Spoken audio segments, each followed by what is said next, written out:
Cristiano Ronaldo can't score free kicks. Cristiano Ronaldo अब जब भी यूरोप में आएंगे वो पहले जैसे रोनाल्डो नहीं रहेंगे। एंड देखो क्या हो गया। Cristiano Ronaldo scored his 60th free kick and what a way to mark an historical night and एक न्यू एरा हमने देखा स्टार्ट होते हुए under Roberto Martinez. Hey guys, welcome back to my channel. And अगर आप channel पे पहली बार ही आए हो तो चैनल को सब्सक्राइब करना बिल्कुल मत भूलना। ऐसे ही मैं आपके लिए डेली फुटबॉल की वीडियोस लाता रहता हूँ। सो लेट्स बिगिन यार। क्रिस्टियानो रोनाल्डो एंड पोर्चुगल के लिए काफ़ी एक हिस्टोरिकल नाइट थी कल रात वाली। क्रिस्टियानो रोनाल्डो बन गए हैं फुटबॉल की हिस्ट्री में सबसे ज़्यादा इंटरनेशनल कैप्स वाले प्लेयर। 197 कैप्स उनको मिल चुकी हैं। एंड क्या वे था वो सेलिब्रेट करने का, मतलब हिस्टोरिकल नाइट को। एक फ्री किक मारी, एक पेनल्टी मारी, मतलब अपने हेटर्स को चुप करा दिया। ये कौन कह रहा है यार कि गोलकीपर बेकार था? गोलकीपर नहीं मैटर करता भाई, at the last free kick matter करती है। वो चाहे कहीं से भी मारी हो, जैसे मर्जी मारी हो, जैसी मर्जी गई हो वो अंदर, at last free kick matters. And Cristiano Ronaldo हमारे को काफ़ी ज़्यादा एक्टिव देखे फाइनल थर्ड में, या हम कहें कि ऑपोजिशन के जो डी होता है उसमें, उस एरिया के आसपास काफ़ी ज़्यादा हमारे को एक्टिव लगे क्रिस्टियानो रोनाल्डो। जो कि पिछले साल हमारे को लग रहा था यार कि Cristiano Ronaldo is ageing, and अब क्या वो पहले वाले रोनाल्डो है अभी भी। बट आई थिंक कि जो अल नसर का उनका ये टेन्योर चल रहा है, कहीं ना कहीं ये उनको कॉन्फिडेंस बूस्ट कर रहा है उनका।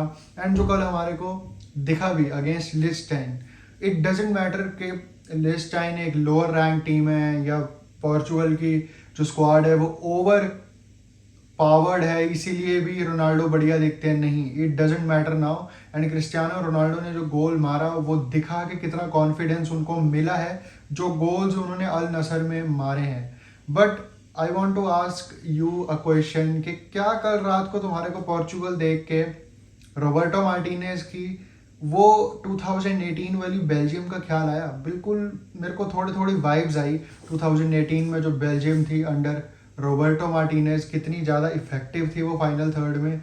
कैसे वो अपना जो प्ले इनिशिएट करती थी वो इन्वर्टेड विंग्स से, and left back right back को जो इतना यूज़ करते थे उस टाइम पे भी रॉबर्टो मार्टिनेज। थोड़ा मेरे को वाइब्स आई मतलब उस बेल्जियम की। आई डोंट नो कि आप लोगों को आई कि नहीं आई, do let me know in the comment section. But yes, एक ही मैच था अभी तो हम रॉबर्टो मार्टिनेज को भी इतना ज़्यादा जज नहीं कर सकते। बट यस, वाइब्स दिखी, थोड़ा दिखा कि यस रॉबर्टो मार्टिनेज के पास कुछ प्लान है रोनाल्डो के लिए। एंड ये तो सबको पता है कि रोनाल्डो के इर्द गिर्द जो प्लेयर्स हैं पोर्चुगल में, they are world class.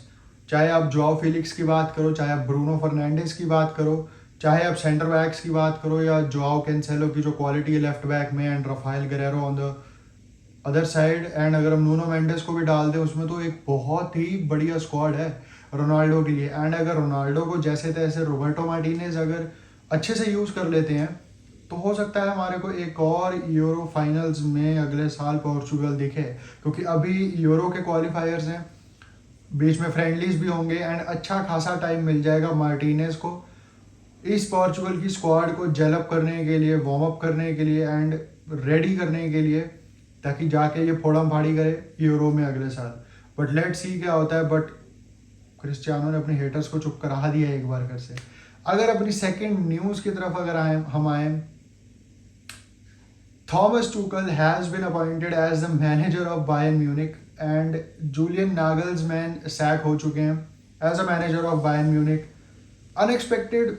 No, I don't think कि ये अनएक्सपेक्टेड था। एक्सपेक्टेड था ये सबको कि जूलियन नागल्समैन जाने वाले हैं बायर्न से, क्योंकि हम सबको पता है कि ड्रेसिंग रूम में जो भी उनके पंगे चल रहे हैं, किसी प्लेयर्स के साथ उनकी बनती नहीं है, except Joshua Kimmich. Joao Cancelo अभी नए नए आए, उनके साथ उनकी नहीं बन रही। मैनुअल नॉयर के साथ हमने देखा कि नॉयर के साथ भी उनकी नहीं बनी। एंड मुलर और जो भी है गोरेट्स्का, साने, गनाब्री, इन सब के साथ भी नहीं बन रही कहीं ना कहीं जूलियन नागल्समैन की। ऐसे ड्रेसिंग रूम्स से निकल के आ रही हैं रिपोर्ट्स के काफ़ी ज़्यादा इगोइस्टिक हो चुके थे जूलियन नागल्समैन। ऑफ कोर्स इतने ज़्यादा एक्सपीरियंस नहीं है उनके अंदर, एंड काफ़ी एक यंग मैनेजर है यूरोप में।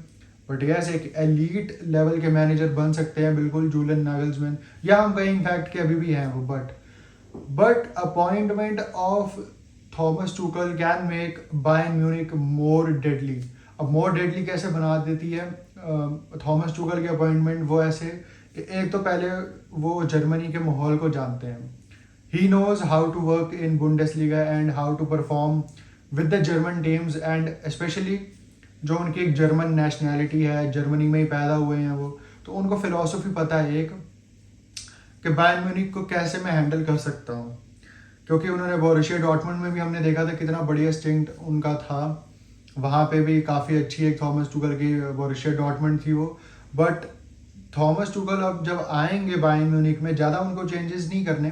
यस, जो 2-3 एज वाले प्लेयर हो रहे हैं, जैसे कि थॉमस मुलर हो रहा है, मैनुअल नॉयर, तो इन 2-3 प्लेयर्स के रिप्लेसमेंट ढूंढ के थॉमस टुकल को ज़्यादा काम नहीं करना पड़ेगा, क्योंकि अगर करना भी पड़ेगा काम तो थॉमस टुकल को पता है कि कैसे करना है। एंड थॉमस टुकल एक ऐसे मैनेजर है जो कि रिजल्ट ओरिएंटेड मैनेजर है। हम सब ने देखा कि पीएसजी में रिजल्ट्स उन्होंने निकाल के दिए थे एंड फाइनल तक लेके गए थे वो उस पीएसजी टीम को। Yes, on the night Bayern Munich were the better in that final. And फिर हमने देखा चेल्सी में जब आए थॉमस टुकल तो कितने ज़्यादा इफेक्टिव थे।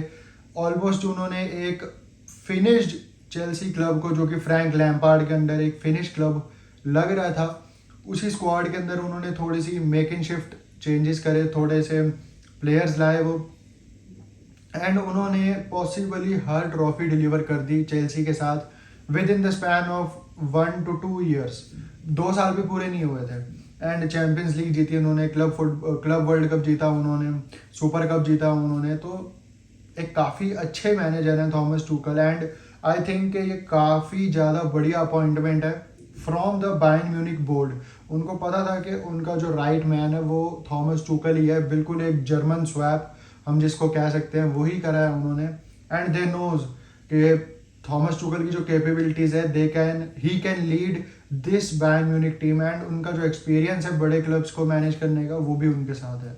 तो एक काफ़ी अच्छी अपॉइंटमेंट है थॉमस टुकल की। बट यस, एक चीज़ अब और होगी, वो होगी कि Julian Nagelsmann I think Real Madrid जाएंगे, and stage is set for Julian Nagelsmann. जो कल हमें रिपोर्ट्स ऐसी मिल रही थी सुनने को कि जोसे मोरिनियो आ सकते हैं Real Madrid, but I think Julian Nagelsmann अब इस सैकिंग के बाद हो सकता है कि एक सस्ते में अच्छा मैनेजर जो कि एलीट मेंटालिटी रखता है, एलीट फ्यूचर हो सकता है उसका भी मैनेजरियलशिप में, उसको ला सकती है रियल मैड्रिड अब। एंड मार्केट में इस वक्त अवेलेबल भी काफ़ी कम है मैनेजर्स, तो हो सकता है हमारे को जूलियन नागल्समैन अब रियल मैड्रिड में जाते हुए दिखे। बाकी लेट्स सी कि क्या होता है। Till then, peace out.